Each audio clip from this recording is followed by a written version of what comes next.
Most of the world's armies at this time used the hand-operated bolt-action weapon that had been in use since before the First World War. The only exception to this rule was the US military. Entering service in 1936 and standard issue by 1940, the M1 Garand rifle was a gas-operated semi-automatic rifle fed by an 8-round magazine. Slightly heavier than the traditional rifle, the M1 Garand was a particularly reliable weapon, a significant advantage when fighting in the damp jungle conditions of Guadalcanal. But for all the quality of the American hardware, the circumstances of the Guadalcanal assault meant that not enough material was actually landed on the island. The fact that American ground commanders were not able to call on their full complement of hardware continues to be discussed today. What is certain is that when the American transport ships withdrew, half their material cargo was still on board, and the Marines left behind knew that their enemy also possessed many fine weapons of war.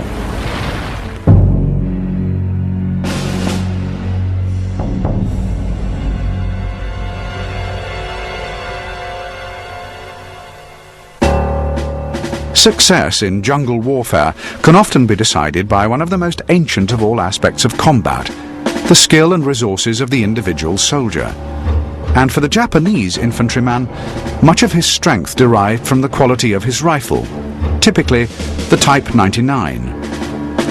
Originally introduced as the Type 38 in the early years of the 20th century, the 1930s saw this 9-pound weapon modified from its original 6.5mm caliber to accommodate a new 7.7mm cartridge. Extensively used in the fighting in China, the Type 99 was an ideal gun for the jungle sniper, and Japanese troops were also keen to use the weapon with its bayonet attached, as the American Marines found out in one of the bloodiest engagements of the Guadalcanal fighting. The Japanese infantryman could also draw confidence from the weapons used to support him. The Type 92 battalion gun may have been one of the strangest looking machines of the Second World War, but it was also one of the most widely used. Its relatively short range meant that it was often used for direct fire duties in close contact with the enemy, a task greatly assisted by its relative lightness in action. This enabled the Japanese gunners to attack, move on, and then attack again from an entirely new direction of fire, a tactic that made a disturbing impact upon the troops who found themselves in the Type 92's sights. The Japanese, like the Americans, also recognized the value of carrier-launched warplanes, and in 1942 they possessed a seaborne carrier aircraft at the peak of its powers, the legendary Mitsubishi A6M, the Zero fighter, or as American troops christened it, the Zeke. A single-seat aircraft, the Zero was introduced in 1939, and its capabilities came to the attention of the Allies when it was used during the attack on Pearl Harbor. Its range was remarkable, its speed equally impressive, and its pilots enjoyed excellent maneuverability. The Zero's armament was also a force to be reckoned with. 2 machine guns in the nose, with 2 20mm cannons mounted in the wings.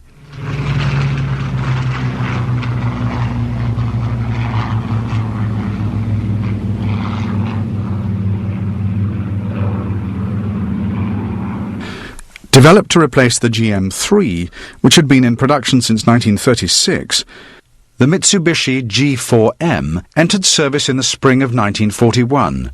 The G4M, or Betty bomber, as it was known by the Americans, was the Japanese Navy's frontline land-based bomber. The Betty was armed with 1 cannon and 4 machine guns, and was also capable of carrying either a full bomb load or a single torpedo, a weapon ideally suited to the Pacific conflict. In the early stages of the war in the Pacific, the Betty proved to be a worthy opponent against the limited performance of the US fighters. But as better Allied aircraft began to enter the Pacific theatre, the situation began to change. Like the Mitsubishi Zero, the Betty was designed without self-sealing tanks to increase performance and range, and subsequently became notorious with the airmen who flew it as a fire hazard. Derived from the Type 89 medium tank, which first came into service in 1929 and saw extensive service in the war with China, the Chi-Ha Type 97 was hopelessly outclassed when engaging even the smallest American tanks. The earlier Type 89's main gun could not be loaded with armour-piercing rounds, which relegated it to an infantry support vehicle. The Type 97's better armament of a 47mm gun and 2 machine guns could do nothing to improve its combat effectiveness. With armour plating no thicker than 30mm, under half that of its American counterpart, the Sherman, the Type 97 was used widely by the Japanese Army throughout the entire Pacific conflict.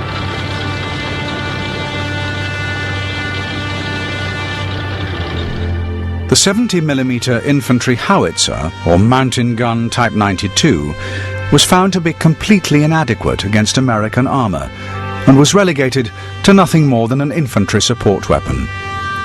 The one major advantage of this artillery piece during the conflict was that it was capable of being dismantled and carried by its crew of 5, albeit with some difficulty, through the dense jungle and hilly terrain of Guadalcanal. A light gun, weighing 468 pounds, roughly half the weight of the comparable American gun, it fired an 8.3-pound high-explosive round up to a range of 3,000 yards. While the Japanese military failed to recognize the submachine gun as a viable infantry weapon, it regularly employed the light machine gun in an infantry support role. The Nambu 7.7mm Type 99 light machine gun was actually based on the British Bren gun and used extensively in the Guadalcanal campaign. The Nambu was an extremely accurate weapon with a high rate of fire and could even be fitted both with a bayonet and a telescopic sight. To the Japanese officer, the samurai sword was a revered symbol of the spirit of ancient Japan, believed to be the embodiment of the samurai's code, the expression of his iron discipline, and unswerving devotion to duty. The swords issued to Japanese officers were generally lower quality, mass-made examples. But as fighting weapons, and as a symbol of military authority, a sword was considered essential by Japanese officers. Even by World War II, with the development of far more effective and destructive weapons, the sword, carried into battle by a Japanese officer, held a vital link with the ancient samurai code of honor, Bushido.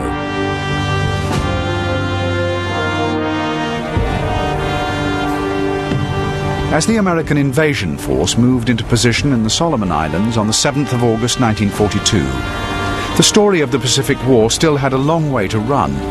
But the next chapter was about to begin at Guadalcanal.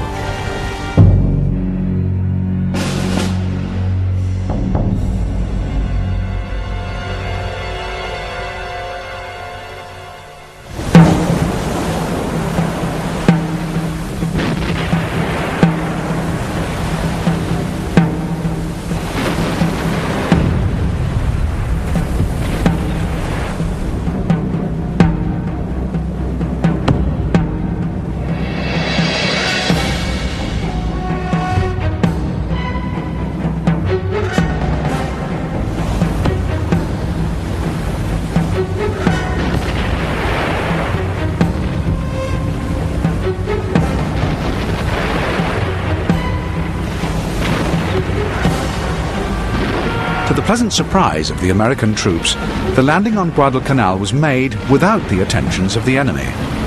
This was fortunate, since the disembarkation proved to be as uncoordinated as the rehearsal suggested it might be. Before long, the so-called Red Beach was strewn with supplies, men, and material, and no one seemed to know who was responsible for what. But at least the Japanese were nowhere to be seen, and by the end of the day, the Marines were already moving towards the Japanese airfield. But elsewhere, the forces of the Empire were present in numbers. At Tulagi, the Marine raiders of Colonel Edson encountered fierce Japanese resistance, especially during the night that followed the landing.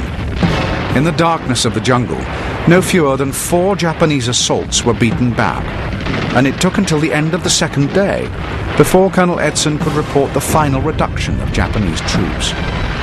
Fierce battles were also joined at the connected islets of Gavutu and Tamonbogo, with the latter